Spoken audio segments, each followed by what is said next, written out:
ప్రభువును రక్షకుడు యేసుక్రీస్తు నామములో మరొకసారి ఈ సాక్ష్యాన్ని వీక్షిస్తున్న ప్రజలందరికీ కూడా ప్రత్యేకమైన వందనాలు చెల్లిస్తున్నాను. ఆత్మీయ సహోదరులందరికీ కూడా ప్రత్యేకమైన వందనాలు చెల్లిస్తున్నాను.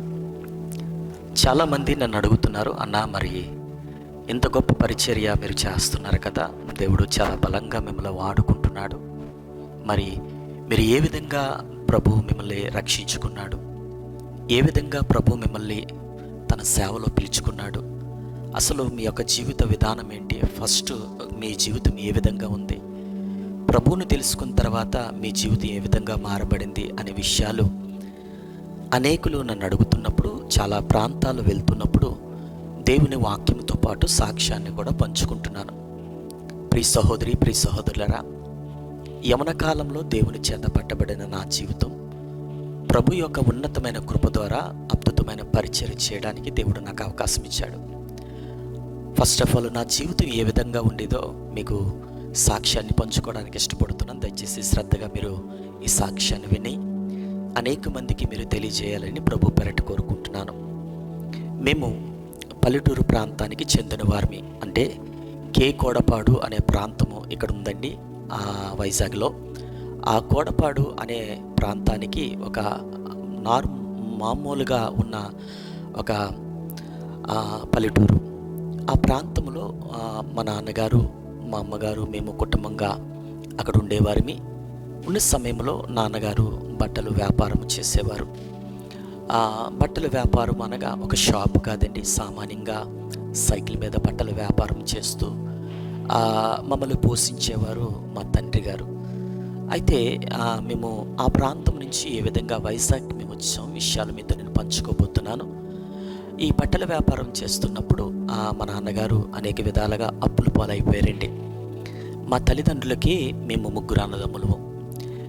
ఆ విధంగా ఉంటున్నప్పుడు, అప్పుల పాలైపోతున్నప్పుడు మా జీవితము ఇంకా అప్పులు తీర్చుకోలేని పరిస్థితుల్లో మా తండ్రి గారు, మా తల్లిగారు రాత్రి వేళలో వైజాగ్ పట్టణానికి మమ్మల్ని తీసుకొచ్చేశారు. తీసుకొచ్చే ముందు మా బంధువులందరికీ మా తల్లిదండ్రులు గారు మాట్లాడి, మేము వైజాగ్ వచ్చేస్తున్నాం, మాకేమైనా అవకాశం ఉంటే ఇల్లు ఏమైనా చూస్తారా రెంట్కి అన్నప్పుడు మా బంధువులందరూ అన్నారు, మేము కూడా రెంట్ హౌస్ కట్టుకోలేని బ్రతుకులు కనుక నేవలపార్క్ అని, సిండియా ప్రాంతంలో నేవలపార్క్ అని ప్రాంతాలు ఉంది. ఆ ప్రాంతంలో నేవల్ కమాండర్స్, పెద్ద పెద్ద అధికారులు, ఉన్నతమైన అధికారులు నివసించే ఆ ప్రాంతంలో నేవల్ మేడమ్స్కి పని మనుషులు కావాలి. పని మనుషులు కావాలన్నప్పుడు ఆ పని చేస్తే వారు జీతంతో పాటు ఒక రూమును మాకు ఇచ్చేవారు, అక్కడ పని చేసేవారికి, ఇంటి పని చేసేవారికి.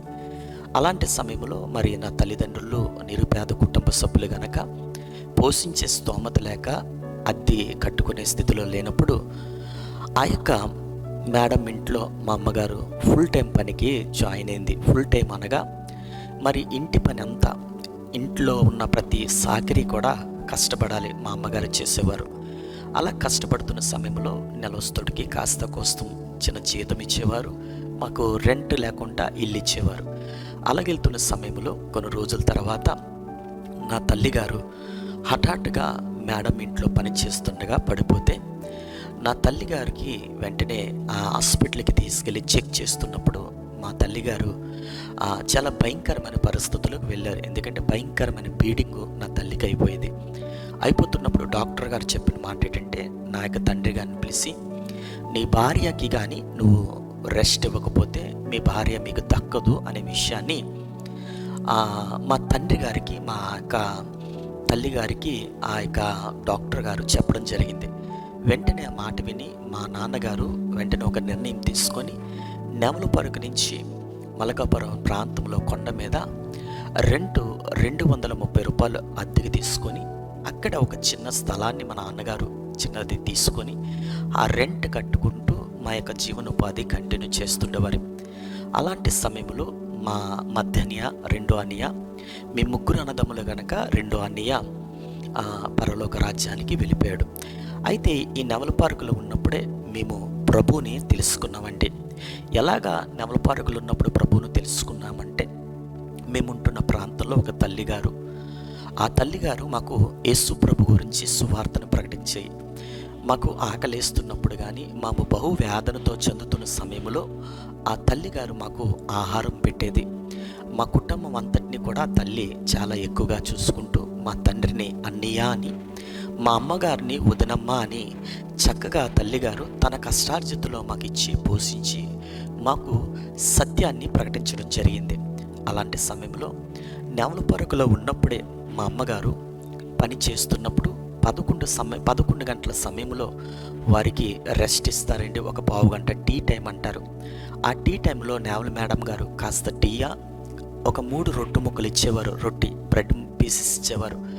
ఇస్తున్నప్పుడు ఆ బ్రెడ్ పీసెస్ కోసం మా ముగ్గురు నందములు కొట్టుకుంటారు. నేను తింటానంటే నేను తింటాను, నేను తింటానంటే నేను తింటానని ఉంటే, అలాంటి ప్రయాణం మా జీవితంలో వెళ్తున్నప్పుడు ఆ తల్లిగారు సువార్తను ప్రకటించారు.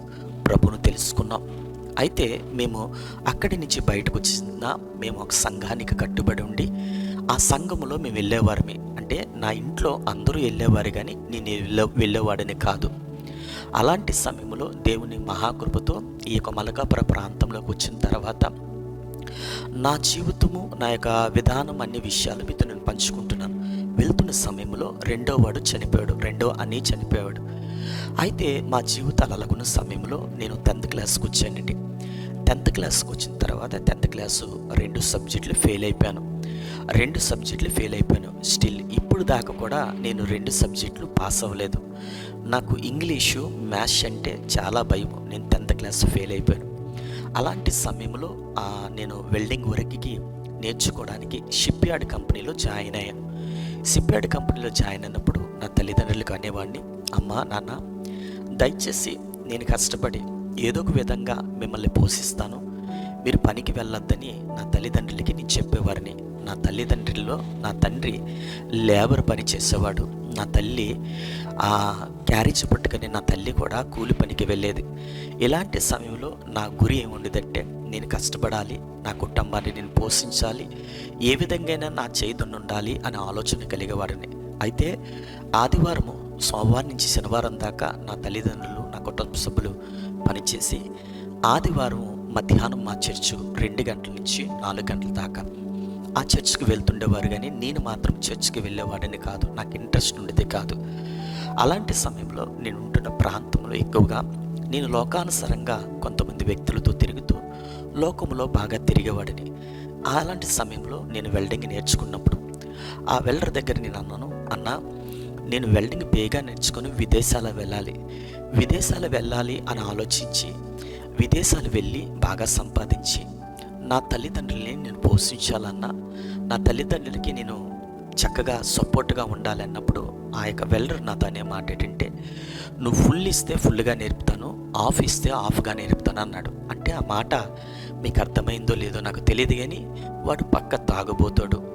ప్రియ సహోదరులారా, జాగ్రత్తగా ఆ త్రాగుతున్నప్పుడు ఆ సమయంలో వాడు నాకు అలవాటుని నేర్పించాడు. నేను కూడా తాగేవాడిని. బాగా తాగుతూ లోకానుసారంగా జీతం వచ్చినప్పుడు నాకు తెలిసిన వారిని పిలిచి మేమందరం కలిసి తాగి ఇష్టానుసారంగా నా జీవితాన్ని లోకంలోకి అవకాశం ఇచ్చేశాను.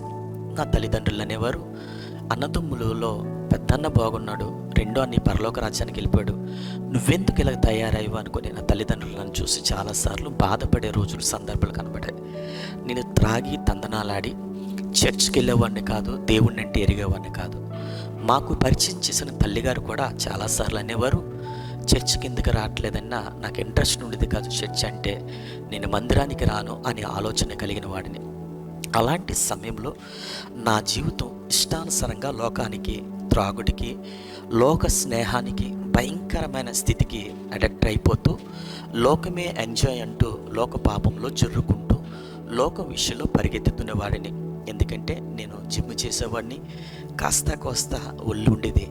దాన్ని బట్టి నేను చాలా ఎక్కువగా నా అంతటి వాడు లేడు అని నేను చాలా ఎక్కువగా ఎరగబడేవాడిని, అంటే రెచ్చిపోతుండేవాడిని. అలాంటి సమయంలో నా జీవితంలో ప్రయాణం చేస్తున్నప్పుడు ఆ యొక్క సందర్భంలో వెల్డింగ్ బాగా నేర్చుకున్నాను. విదేశాలు వెళ్ళడానికి నా జీవితంలో అవకాశం వచ్చింది. విదేశాలు వెళ్ళడానికి ఒక కంపెనీ, ఇక్కడ లోకల్లో ఉన్న ఒక ఇన్స్టిట్యూట్ వారు పలానా విదేశాలు వెళ్ళడానికి కంపెనీస్కి మ్యాన్ పవర్ కావాలన్నప్పుడు ఆ రోజు వెల్డర్గా నేను కూడా ప్రాంతానికి వెళ్ళాను. 200 మంది వెళ్ళాం. 200 మంది వెళ్తే అందులో చిన్నవాడిని ఎవరంటే నేనేనండి.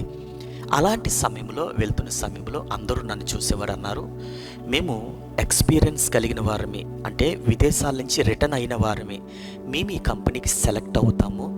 కానీ ఇప్పుడు ఈ కుర్రోడు చేంజ్ చేస్తాడు అని హేళన చేసి మాట్లాడుతున్న సమయంలో నాకు చాలా కోపం వచ్చింది. అప్పుడే కాదు, ఇప్పుడే కాదు, ఇప్పుడు కూడా ఎవరైనా ఇది చెయ్యొద్దు అంటే నాకు అదే చేయాలని ఆలోచన కలిగిన వ్యక్తిని. నాకు చాలా పంతం. అయితే ప్రియ సహోదరి సహోదరుడ, యవనస్తులారా జాగ్రత్తగా ఆలకించండి. నన్ను తక్కువ చేస్తారనుకొని ఆ రోజు మా అమ్మగారు మా తండ్రి గారు ఇచ్చిన డబ్బులతో నేను వెళ్ళి కాస్త త్రాగి వచ్చి ఇన్స్టిట్యూట్లో వెల్డింగ్ కుట్టినప్పుడు అందరి మీద నా యొక్క వెల్డింగే క్వాలిటీగా సెలెక్ట్ అయ్యాను. అయిపోయినప్పుడు 200 మందిలో 6గురును మాత్రమే సెలెక్ట్ చేశారండి. ఈ 6గురిని సెలెక్ట్ చేసిన తర్వాత 6గురిలో నేనున్నాను. అయితే ప్రియ సహోదరులారా, స్నేహితులారా జాగ్రత్తగా ఆలకించండి.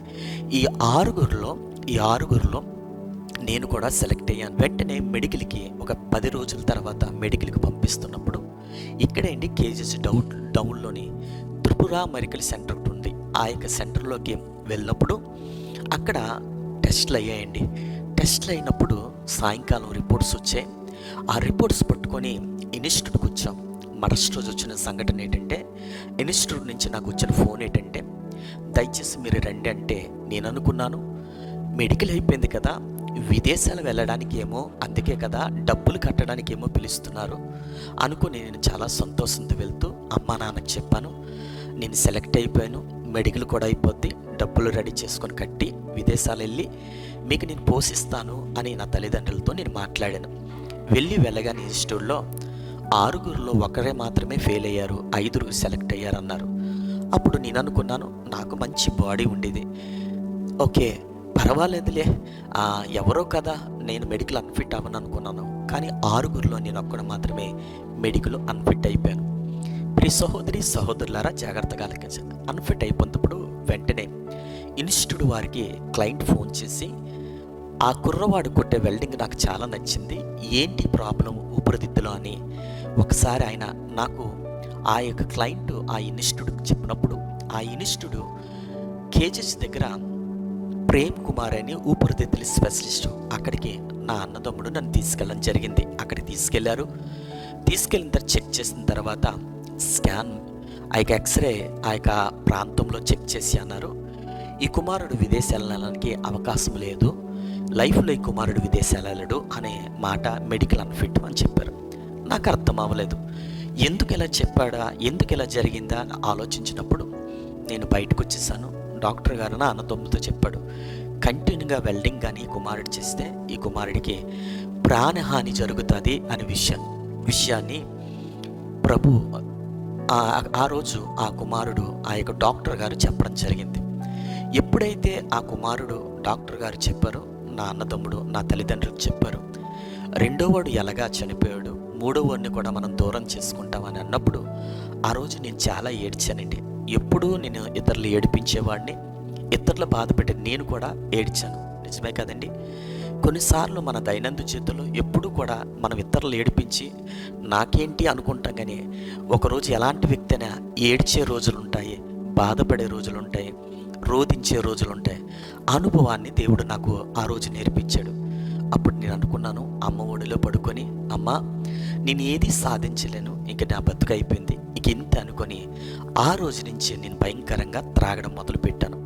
మేముంటున్న ఏరియాలో మా తండ్రి గారు ఒక చిన్న స్థలం తీసుకొని చిన్న రేకులు లాంటి ఒక ఇల్లు కట్టి ఆ ప్రాంతంలో మేము నివసిస్తున్న సమయంలో నేను వినేవాడిని కాదు, పనికి వెళ్ళేవాడిని కాదు, మెడికల్ అన్ఫిట్ అయిపోయాను, ఇక నేను ఏది చేయలేనని తెలిసింది. ఎందుకంటే నాకు ఆ యొక్క వెల్డింగ్ ఎక్కువగా కొట్టడం వల్ల ఊపిరితిత్తులంతా ప్రాంతం అంతా స్మోక్ పెట్టేసింది. నాకు చిన్నప్పుడే టీబీ అనే వ్యాధి నా మీద సంభవించింది. దానివల్ల నా హార్ట్కి కూడా ఒక మచ్చ ఉంది. ఈ విషయం గురించి ఆ యొక్క డాక్టర్లు పరీక్షించి పరిశోధించి డిక్లేర్ చేసింది ఏంటంటే, ఇక్కడ ఎందుకు వైజాగ్లో ఇండియాలో ఉండే బ్రతకొచ్చు కదా, అక్కడికి వెళ్ళే బ్రతకాలా అనే విషయం వాళ్ళు చెప్పినప్పుడు పూర్తిగా నేను నిరాశ అయిపోయానండి నా జీవితం. అలాంటి సమయంలో నా జీవితంలో జరిగిన సంఘటన మీతో నేను పంచుకోబోతున్నాను, జాగ్రత్తగా ఆలకించండి. ఇంకప్పుడు కాంచి నా జీవితం విచ్చలవిడిగా త్రాగుతూ, తందనాలాడుతూ, చర్చికి వెళ్ళేవాడిని కాదు, అమ్మా నాన్న మాట వినేవాడిని కాదు, లోకానుసారమైన బ్రతుకు బ్రతికేవాడిని. ఎందుకంటే నా తల్లిదండ్రులు లేదే దైవజనులు కాదండి, నా తల్లిదండ్రులు లేదో ప్రభు యొక్క సేవలో ఉన్నవారు కాదండి. నా తండ్రి గారు కూలి పని చేసేవాడు, నా తల్లి ఇంటింటా పని చేసి మమ్మల్ని పోషించి చాలా భయంకరమైన పరిస్థితులు గుండా వెళ్ళేది. మాకు తినడానికి తిండి ఉండేది కాదు.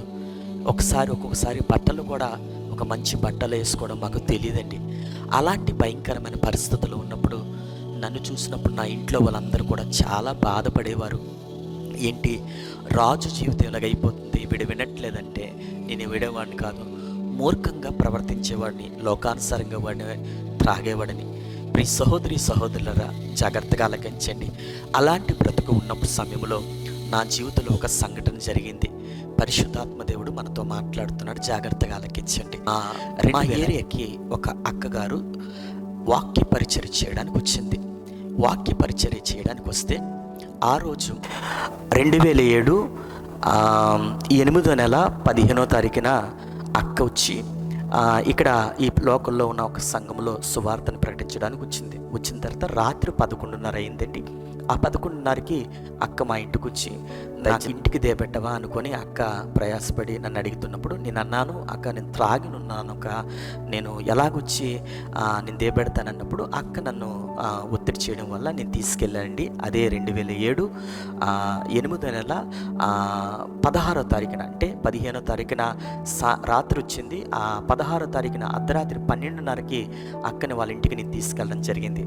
అక్క ఇంటి దగ్గర కూర్చున్నప్పుడు అక్కకి నా విషయాలన్నీ నేను చెప్పాను. నేను ఎలా ఫెయిల్ అయిపోయాను, నేను ఎలా కోల్పోయాను, కొలప్స్ అయిపోయాను, నా జీవితం ఏంటి. అక్క చాలా విషయాలు నాతో మాట్లాడింది. నాన్న, యవన బిడ్డవి, నువ్వు ఎందుకు ఇలాగైపోతున్నావు, నీ జీవితం ఎందుకు ఇంత సర్వనాశనం చేసుకుంటున్నావు అన్నప్పుడు నేను అన్నాను, అక్క దేవుడే ఉండుంటే ఎందుకు నా జీవితం ఇలాగ ఉంటుంది, నేను అనుకుంది సాధించలేకపోతున్నాను. అక్కతో నేను పంచుకోవడం జరిగింది. ఓకే, ఎనీవే 12:30 అయింది. వెంటనే అక్కతో అన్నాను, అక్క దేవుడు అందరితో మాట్లాడతాడు కదా, నిజమేనంటే అవునరా, అందరితో మాట్లాడే దేవుడు మన దేవుడు. అక్క దయచేసి నువ్వు నా కోసం ప్రార్థన చేయవా అని తలదించుకొని అక్కతోని ప్రార్థన చేసుకున్నాను. ఆ 12:30 సమయంలో ఆ 12:30 సమయంలో అక్కతో ప్రార్థన చేసుకున్నప్పుడు ఆ రాత్ర అక్క ప్రార్థన చేస్తూ ఏ ప్రవచనము కూడా అక్క నాతో చెప్పలేదు. ఎందుకంటే ప్రవచన వాక్కు కలిగిన దైవజనురాలు ఆ యొక్క అక్క. అప్పుడు నేను అన్నాను, అక్క దేవుడు అందరితో మాట్లాడతారన్నారు కదా, నాతో ఎందుకు మాట్లాడలేదంటే వెంటనే అక్క నన్ను రెచ్చగొడితే నేను ఏదైనా చేస్తానని నా భావోద్రేకాలు గ్రహించి అక్క ఏం చేసిందంటే, త్రాగుబోతుడివి, తిరుగుబోతుడివి, నీతో దేవుడు ఎందుకు మాట్లాడతాడు అనే విషయం అన్నప్పుడు నాకు ఆ రాత్ర చాలా కోపం వచ్చింది. అయ్యో, కష్టం అనగానే నేను తీసుకొచ్చాను కదా, ఇప్పుడు నన్నే హట్ చేసినట్టు మాట్లాడుతుంది కదా అనుకొని ఆ రాత్రి తాగిన మైకంలో అర్ధరాత్రి వేళలో నేను అన్నాను, నిజంగా దేవుడు నీకేనా దేవుడు, నాకు కాడా దేవుడు, దేవుడు నాకు దేవుడే నీకు దేవుడని నేను నమ్ముతున్నాను. ఒకవేళ నిజంగా దేవుని యొక్క ప్రణాళిక కానీ నా పట్ల ఉంటే నెల రోజుల్లో ఆయన చిత్తం ఏంటో తెలుసుకుంటామని రాత్రి మైకంలో, త్రాగిన మైకంలో అక్క దగ్గర ఆ 12:30 1 గంట మధ్య సమయంలో నేను ఆ మాట అనేసిన తర్వాత అక్క నన్ను పౌరుషం కోపం తెప్పించడానికి, పోరా తాగుబోతుడివి, తిరిగిపోతుడు, నీతో ఎందుకు దేవుడు మాట్లాడుతుంటే కోపంతో నేను ఇంటికి వచ్చేసాను. మా ఇల్లు రేకిళ్ళండి, మా ఇల్లు రేకిళ్ళు ఇంటి ముందునే చిన్న కూర్చోడానికి చిన్న ప్లేస్ని మేము కట్టుకున్నామండి. ఆ ప్లేస్ దగ్గరికి వచ్చాం. ఆ 16 తారీఖు నైట్ 1 గంట సమయంలో 2 చేతులు పైకెత్తాను. అందరూ పడుకున్నారు, నా అన్నదమ్ముడు పడుకున్నాడు, మా వదినమ్మ గారు అందరూ పడుకున్నారు. ఆ సమయంలో దేవుని మహాకృప, దేవుడు ఇచ్చిన గొప్ప కృప, 2 చేతులు పైకెత్తి ప్రార్థన చేస్తున్నాను. ప్రార్థన చేసి, దేవా నువ్వు అందరినీ పిలుచుకునే దేవుడివి, అందరినీ రక్షించుకునే దేవుడివి, అందరినీ కాపాడిన దేవుడివి. నేను విన్నాను కానీ సండే స్కూల్కి వెళ్ళి నేర్చుకున్నాను, కానీ చర్చికి అయితే నేను వెళ్ళలేదు. అయ్యా వీలైతే నీ చిత్తం ఏంటో, నీ ప్రణాళిక ఏదో, నీ నిజమైన దేవుడు అయితే నన్ను దర్శించి అన్నప్పుడు ఆ 1 గంట సమయంలో 2 చేతులు పైకెత్తి ప్రార్థన చేస్తూ గట్టిగా బిగ్గరగా అంతా నిశ్శబ్దంగా ఉన్న సమయంలో నా పైన ఒక చక్రములాగా వచ్చిందండి. వెలుగు ప్రకాశింపబడింది. దాని చుట్టూ దేవదూతలు నిలబడ్డాన్ని చూశాను. ఆ వెలుగు నన్ను తాకగానే ఆ రోజు నైట్ నాకు అన్య భాషలను మాట్లాడడం జరిగింది. దేవుని మహాకృప వెలుగుతో నింపబడ్డాను. తెల్లవారు 3 గంటల దాకా ఆ వెలుగులో దైవ సన్నిధిలో ప్రార్థన చేస్తున్న సమయంలో నా తల్లిదండ్రులు బయటకు వచ్చి త్రాగిన మైకులో పిచ్చెక్కిపోయాడేమో అనుకున్నారు. ఉదయం తెల్లవారి లెగిసి అమ్మా నాన్నకన్నాను, ఇన్ని రోజులు ఆగారు కదా, మీరు పనికి వెళ్ళండి, పల్లికి వెళ్తున్నారు కదా, నేను ఒక 1 నెల రోజులు ప్రార్థన చేసుకుంటాను అనగాని వెంటనే తల్లిదండ్రులు అన్నారు, అంతకంటే మంచిదా, ప్రార్థన చేసుకుంటానని చేసుకో అనగానే నా అమ్మ మా నాన్న నా కుటుంబ సభ్యులు అందరూ పల్లికి వెళ్ళిపోతున్నప్పుడు తెల్లవారి 8 గంటలకి బ్రష్ చేసి కంటిన్యూగా 9 గంటలు ప్రార్థన చేసేవాడిని. మార్నింగ్ 8 గంటలకు ప్రార్థనలో కూర్చుంటే సాయంకాలము 4-5 దాకా నేను ప్రార్థనలో గడిపాను. ఒకరోజు కాదండి, 2 రోజులు కాదు. నాకు తెలియదు ఉపవాసాలు అంటే ఏంటో, నాకెవరూ ప్రిపేర్ చేయలేదండి, నన్ను ఎవరూ ప్రోత్సహించలేదు. 21 రోజులు నా జీవితంలో ఉపవాసం ఉండి బ్రష్ చేయలేదండి. ఫస్ట్ రోజే చేశాను. 21 రోజులు ఉపవాసం ఉండి రోజుకు 9 గంటలు ప్రార్థన చేసేవాడిని. ప్రార్థన చేస్తున్నప్పుడు అలాగ నా జర్నీ అవుతున్నప్పుడు మీ తండ్రి కొన్ని మీటింగ్స్ పెడుతున్నారు. ఆ మీటింగ్స్ కాయిర్ కావాలన్నప్పుడు ఆ కాయిర్లో 4 సెలెక్ట్ అయ్యామండి. అందులో నేను, మా అన్నగారు, మా వదిన గారు, మా చర్చిలో ఉన్న ఒక తమ్ముడు కూడా సెలెక్ట్ అయ్యాడు. సెలెక్ట్ అయ్యి మీ 4 కూడా ఆ కాయిర్కి వెళ్ళడానికి అవకాశం ఉంది. మా చర్చ్ 2-4 గంటల దాకా. ఎందుకు మా ఆత్మీయ తండ్రి గారు 2-4 గంటల దాకా పెట్టారంటే, అక్కడ ఉన్న వారందరూ నేవల్ పార్కులో ఉన్న వారందరూ మేడం ఇంట్లో పనిచేస్తూ మధ్యాహ్నం వేళలో మేడమ్స్ పడుకునే సమయంలో సర్వెంట్స్ ఇంట్లో ఉండకూడదు. ఆ టైంలో వీళ్ళు ఎక్కడికి వెళ్ళినా మేడమ్స్ ఏమనుకోరు కనుక ఆ టైము మా సంఘం పెట్టేవారండి. అలాంటి సమయంలో ఆ మీటింగ్ స్టేజ్ మున్సిపల్ స్టేడియంలో మీటింగ్ స్టేట్స్ 2007 9వ నెల 14, 15, 16 తారీఖు తండ్రి మీటింగ్స్ మున్సిపల్ స్టేడియంలో పెట్టడం జరిగింది. పెట్టినప్పుడు 14 శుక్రవారం పడింది, 15 శనివారం పడింది, 16 తారీఖున ఆదివారం పడింది. 2 రోజులు కూడా 3 రోజులు మీటింగ్స్ మేము కాయిర్కి సెలెక్ట్ అయ్యాము. ఆ 3 రోజుల్లో మొదటి రోజు యూనిఫామ్ ఉంటుంది, 2వ రోజు కూడా యూనిఫామ్ ఉండేది. White dress, white shirt, black pant ఉండేది. 3వ రోజు మాత్రము మాకు నచ్చిన మేము డ్రెస్ సివిల్ చేసుకోవాలన్నప్పుడు బెంగళూరు నుంచి ఒక గొప్ప దైవజనుడు వస్తున్నాడు. ఆయన పేరే సైజు మ్యాథ్యూ. 2 రోజులు మీటింగ్స్ అయిపోయాయి. 3వ రోజు ఆదివారం. మరలా చెప్తున్నాను, మా చర్చి టైము 2-4 గంటల దాకా. 4 గంటల దాకా మా చర్చి టైం అయితే ఆదివారం అండి ఆదివారము మేము మధ్యాహ్నం చర్చికి వెళ్ళిపోయాము. నాకు బ్లాక్ అంటే చాలా ఇష్టం. నేను బ్లాక్ షర్ట్ వేసుకున్నాను. ఆ రోజు చర్చికి వెళ్ళాను. చర్చిలో కూర్చున్నాను. 3:30 సమయంలో పరిశుద్ధాత్మ దేవుడు నాతో మాట్లాడుతున్న మాట, కుమారుడా, కొన్ని గంటల్లో నేను పిలవబోతున్నానని చెప్తున్నప్పుడు నాకెప్పుడు అలాంటి అనుభవం నాకు తెలీదు. వాక్య పరిచయం అయిపోయింది. 4:15 అయిపోయింది. 4:30 అయిపోయింది చర్చి ధర. అక్కడి నుంచి స్టేడియంకి నేను బస్సు మీద వెళ్ళిపోయానండి. వెళ్ళిపోతున్నప్పుడు ఆ స్టేడియంలో ఉన్నాము. ఉండిన తర్వాత మా 4 అంటే మా అన్న, వదిన గారు, తర్వాత ఒక తమ్ముడు కూడా వాళ్ళ వెహికల్ మీద వస్తే నేను బస్సు మీద వెళ్ళిపోయాను. వెళ్ళిపోయిన తర్వాత 6 అయిందండి. 6 అయింది. పాటలు స్టార్ట్ అవుతున్నాయి. స్టార్ట్ అవుతున్నప్పుడు గొప్ప ఆరాధన జరుగుతుంది. గొప్ప దేవుని సన్నిధిలో ఉన్నతమైన ఆత్మ నడిపించి జరుగుతున్నప్పుడు మున్సిపల్ స్టేడియం అంతా జనాలతో కిక్కిరెక్కిపోయి ఎంతోమంది విస్తారమైన జనం ఆ ప్రాంతంలో ఉన్నప్పుడు కాయిర్ 150 మంది. అయితే ఫ్రంట్ రోల్లో మొదటి వ్యక్తిగా ఉన్న నేనే. అక్కడ నేను ఉన్నప్పుడు సైజు మ్యాథ్యూ దైవజనుడు ఆయన 7 గంటలకల్లా వెహికల్ మీద ఆ స్టేజ్ దగ్గరికి వస్తే ఆయన చూస్తుంటే నాకు భయం వేస్తుంది. వెంటనే వెనక రోళ్ళు ఉన్న నా స్నేహితుడని కాదు, మా సంఘంలో ఉన్న కుర్రోడికి నేను అన్నాను, నువ్వు ముందుకు వచ్చే నేను బ్యాక్కి వెళ్ళిపోతానని. కాయిర్లో ఉన్న వ్యక్తిని ఆయన కుర్రోడిని ముందుకు పెట్టేసి నేను వెనక్కి వెళ్ళిపోయి నించొని పాటలు పాడుతున్నాం. పాడేసి కూర్చున్న తర్వాత ఆ దైవజనుడు అందరూ నిలబడి ఆరాధన చేసుకుందాం అన్నప్పుడు, ఆరాధన చేస్తున్నప్పుడు పరలోకమైన మహిమ ఈ యవనస్తులు తాకునుగాక అన్నప్పుడు 150 మంది అందరూ కూడా ఆ యొక్క స్టేజ్ మీద ఒకరికొకరు తెలియకుండా పడిపోయారు. దేవుని సన్నిధితో నింపబడి ఈ పాపిస్టైన రాజు మాత్రం స్టేజ్ మంచి దొండ్రి ఆ స్టేజ్ కిందన ఆ కర్రల మధ్య నుండి ఉన్నప్పుడు అక్కడ ఆ సేవకుల్లో నుండి దేవుడు మాట్లాడుతున్నాడు. 1 నెల రోజుల కిందట నువ్వు ఒక తీర్మానం తీసుకున్నావు. ఇదిగో నా కుమారుడా, దేవుడు నిన్ను పిలుస్తున్నాడు, రా ముందుకు రా. దేవుడు నీ జీవితంలో చేయబోతున్న అద్భుతమైన కార్యము, దేవుడు నీ జీవితంలో చేయబోతున్న ఉన్నతమైన కార్యము దేవుడు తెలియజేయబోతున్నప్పుడు 149 మందే పైన ఉన్నారు. అయితే ఇంకో సూచన ఏంటంటే, నువ్వు బ్లాక్ షర్ట్ వేసుకున్నావు నా కుమారుడా రా అని ప్రభు దైవజనుడి ద్వారా పిలుస్తున్నప్పుడు నాతో పాటు ఉన్న కుమారుడు, ఆ కుమారుడు కూడా బ్లాక్ షర్ట్ వేసుకున్నాడు. తనే కదా అనుకుని తన ముందుకు వెళ్తున్నప్పుడు ఆ దైవజనులోంచి దేవుడు అంటున్నాడు, నువ్వు కాదు నా కుమారుడా, ఇంకో వ్యక్తి ఉన్నాడు అనే విషయం మాట్లాడినప్పుడు పైన 149 మంది ఉన్నారు. అయితే కిందున్న జనము, ఇక్కడ ఒక కుర్రోడు ఉన్నాడు పడి ఏడుస్తున్నాడు అన్నప్పుడు ఆ కుమారుడైన నేనే నన్ను ఎత్తుకొని ముందుకు తీసుకొచ్చారు. నన్ను ఎత్తుకొని ఆ సేవకుడు ముందుకు తీసుకొస్తే ఆ సేవకుడు లోండి ప్రభు నాతో మాట్లాడుతుంది, ఎస్ నువ్వే నా కుమారుడా, నువ్వు తీర్మానం తీసుకున్నావు, ఇదిగో 16 జరిగిన దేవుడు నేను అనేక ప్రాంతాల్లో నా పని నిమిత్తం నేను వాడుకోబోతున్నానని ఆ రోజు దేవుడు ప్రవచనం ద్వారా మాట్లాడుతూ తన అభిషేకిచ్చి దేవుడు పిలుచుకున్నప్పుడు అద్భుతంగా దేవుని మహాకృపతో ఆ రోజు నేను ఎన్కౌంటర్ అవ్వడం జరిగింది. ప్రియ సహోదరి సహోదరులరా, ఎన్నో పాపిష్టి కార్యాలు చేసిన నా జీవితం, ఎంతో లోకానుసారంగా నిందలు, అవమానాలు, ఏడిపించేవాడిని, బాధ పెట్టేవాడిని, లేకపోతే అనేకులు గాయపరిచేవాడిని, స్థిరత్వం లేని మనస్తత్వంగా ఉన్న నా జీవితంలో దేవుడు, నా తల్లిదండ్రులు లేదా మరలా చెప్తున్నాను, సేవకులు కాదు, పరిశుద్ధాత్మ దేవుడు మహాకృపతో ఈరోజు తన పనిలో ఉండడానికి దేవుడు నాకు అవకాశం ఇచ్చాడు.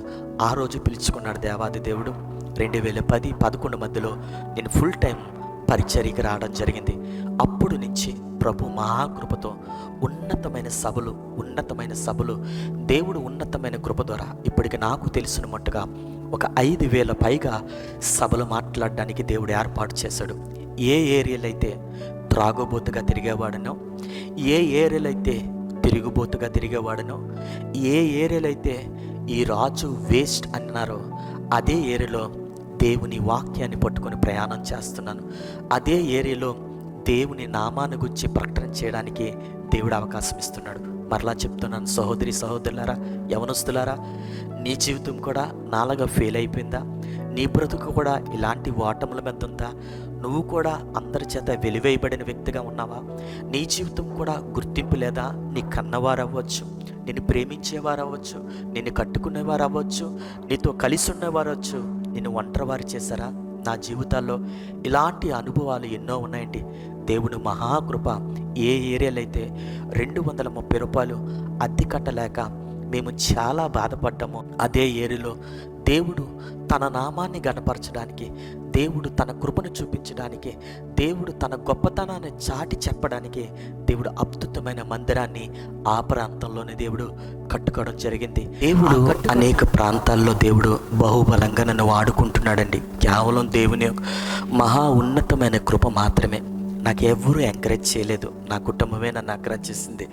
నా తల్లిదండ్రులు నన్ను ఎంకరేజ్ చేశారు, నా వదినమ్మ గారు నన్ను ఎంకరేజ్ చేశారు. ఇదే పరిచర్యలో ముందుకు వెళ్తున్న సమయంలో దేవుడు ఉన్నతంగా నన్ను వాడుకోవడం జరిగింది. ప్రియ సహోదరి సహోదరులారా, ఈరోజు దేవుని మహాకృప ఆయా స్థలాల్లో కాదు, ఆయా ప్రాంతాల్లో, ఆయా రాష్ట్రాల్లో దేవుని పని కొరకు నాకు అర్థం అవ్వదు కొన్నిసార్లు. ప్రభువా, నేనే పాటి వాడినయ్యా, ఈరోజు ఎంత స్థాయి, నిజంగా సాక్ష్యం షార్ట్గా చెప్తున్నాను బిడ్డలారా. నా జీవితం ఎంత రోదన, ఎంత రొచ్చులు బతికిందో నాకు తెలుసు, ఎంత భయంకరమైన పనులు చేశానో నాకు తెలుసు, ఎంత చెడు కార్యాల్లో తిరిగేవాడినో నాకు తెలుసు, ఎలా త్రాగేవాడినో నాకు తెలుసు, ఎలాంటి భయంకరమైన చెత్త చూసేవాడినో కూడా నాకు తెలుసు. అలాంటి బ్రతుకు నుంచి దేవుడు నన్ను విడిపించి చాలా ఉన్నతంగా సాక్ష్యాలు, కొన్ని సందర్భంలో అనేక మంది యవనస్తుల హృదయాలు కదిలింపబడుతుంటే నా సాక్ష్యాన్ని పంచుకుంటున్నప్పుడు, అనేకులతో దేవుని యొక్క వాక్యను పంచుకున్నప్పుడు హృదయాలు బద్దలిడిపోతుంటాయి. ప్రియ సహోదరి సహోదరులారా, ఈ మాటలు ఆలకిస్తున్న నీతో నాతో దేవుడు మాట్లాడుతున్నమాట. అలాగా 230 రూపాయలు కట్టలేని నా బ్రతుక్కి, ఇంట్లో కట్టలేని నా కుటుంబం ఈరోజు ఉన్నతమైన కృపతో చూపించాం. ఒకనప్పుడు నా తల్లిదండ్రులు అనేవారు, వీడిని ఎందుకు కన్నామన్నా. ఈరోజు నా తల్లిదండ్రుల్లో నా తండ్రి లేడు, పరలోక రాజ్యానికి వెళ్ళాడు.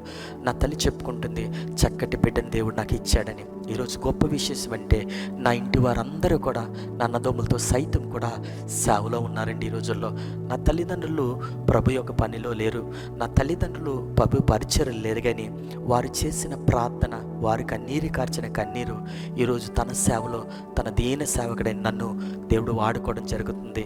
ఈరోజు దేవుడు ఉన్నతమైన కృప ద్వారా, ఉన్నతమైన ఆత్మ ద్వారా, ఉన్నతమైన ప్రత్యక్ష ద్వారా చక్కటి మందిరాన్ని దేవుడిచ్చాడు. చక్కగా దేవుని కృప ద్వారా దేవుడు మాట్లాడడానికి, దేవుడు ఆయా స్థలాలకు పంపించడానికి దేవుడు అవకాశం ఇచ్చాడు. అలాంటి రోత రొచ్చి జీవితాన్ని మార్చింది దేవుని యొక్క మాటే, దేవుని యొక్క వాక్యమే, దేవుని సన్నిధే. ఈ రోజుల్లో చాలామంది అంటారు మత మార్పిడి అని లేది, లేకపోతే ఇదే అని. నేను ఒక మాట చెప్తున్నాను, దేవుడు హృదయాన్ని మార్చడానికి వచ్చాడు, కానీ దేవుడు మనసును మార్చడానికి వచ్చాడు, దేవుడు మనిషిని మార్చడానికి వచ్చాడండి. వారి ప్రవర్తన మార్చడానికి వచ్చాడు. దానికి సూచన ఎవరంటే సాక్ష్యాన్ని పంచుకుంటున్న నేను. ఇంత కిరాతకగా ఉన్న నా బ్రతుకు, ఇంత లోకానుసారంగా ఉన్న నా బ్రతుకు ఇప్పుడు ప్రభు కొరకు నిలబడడానికి దేవుడు అవకాశం ఇచ్చాడు. ఇదిగో ఈ సాక్ష్యాన్ని నేను నమ్ముతున్నాను, అనేకులు విని ప్రభుని స్తుతిస్తారని నమ్ముతున్నాను. బిడ్డలారా, నా కోసం ప్రార్థన చేయండి. నాకు ఒక భార్య, 2 పిల్లలండి, 2 చిన్న పిల్లలే. వారు కూడా ప్రభు పనిలో ఉండేలాగా మీరు ప్రార్థన చేయాలని ప్రభు పెరట కోరుకుంటున్నాను. మరొకసారి ఈ సాక్ష్యాన్ని ప్రతి ఒక్కరికి కూడా దయచేసి మీరు ఎవరైనా నాతో మాట్లాడాలంటే దయచేసి కిందన కాంటాక్ట్ నెంబర్ నేను ఇస్తాను. దయచేసి నా సాక్ష్యాన్ని ఇంకా పూర్తిగా మీరు వినడానికి అవకాశం ఉంటుంది. దేవుడు ఈ మాటలు దీవించును గాక. అందరికీ వందనాలండి.